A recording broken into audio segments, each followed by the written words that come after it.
Hello, Keith the Piper here, and today we're going to be talking about Scottish history, specifically something I've just discovered about Bonnie Prince Charlie, probably the most famous and legendary character in Scottish history. I've been reading about Bonnie Prince Charlie for a long, long time. A few of the books that I've amassed over the years are sitting behind me here. And one of the threads that always comes through is how close he came to taking the British throne, because he was always going to be offered support from the King of France.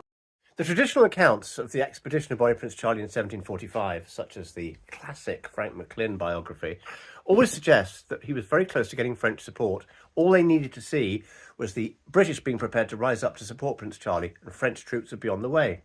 Jacqueline Riding, in her revisionist book Jacobites, has a similar sentiment. France was always going to be prepared to support the British invasion by Prince Charlie. Sam Coole's astonishing revelationary work, Nothing But My Sword, isn't actually about Bonnie Prince Charlie, but it's about two people who knew him. One is James Keith, who became a field marshal in the service of Frederick the Great of Prussia, a true Scottish military hero, and the other was his brother George Keith, who worked at very high levels both at the court of King Louis of France and at the Spanish court. Both knew Prince Charlie, both knew all about the Jacobite rebellion before it happened, and were asked for their advice. And in this book is the most startling revelation that France never intended to support Prince Charlie. All of the historians believe that it's been a fundamental part of the legend and actually the historical account that once Charlie demonstrated some successes with his invasion of England, then the France would come over with troops, with ships, with money, with gold and with weapons.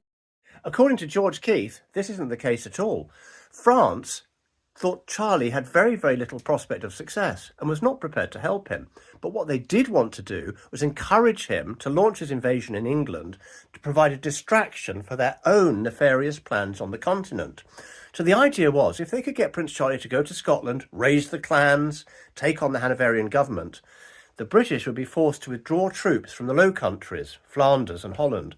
And that's exactly what happened. Once Prince Charlie landed in Scotland and raised the rebellion and defeated his first British army, the regular British troops were withdrawn, the Hanoverian troops, and sent back to England. At that point, the French invaded the Low Countries, and they were able to use the winter conditions, the frozen ground, to move their artillery. And nobody ever went to war in winter in 18th century Europe. The French did it. Meanwhile, Prince Charlie was left high and dry. Despite his military successes, despite conquering the whole of Scotland, France never came to his aid. The implications of this are absolutely staggering. We've always believed that Prince Charlie came so close to taking the British throne and that the French were there to support him. In fact, the French were behind an extremely nefarious, Machiavellian, wicked plan to distract the British forces so that they could achieve their own imperialistic ambitions in Europe.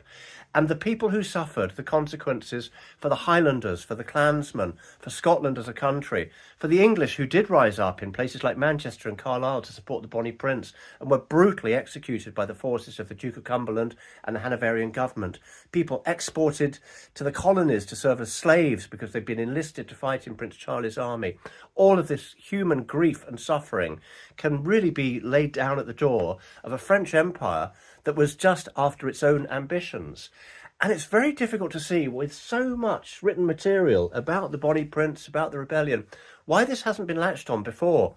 Perhaps it's because the romance is so strong, the idea that Prince Charlie came so close to replacing a Hanoverian king with the Jacobites.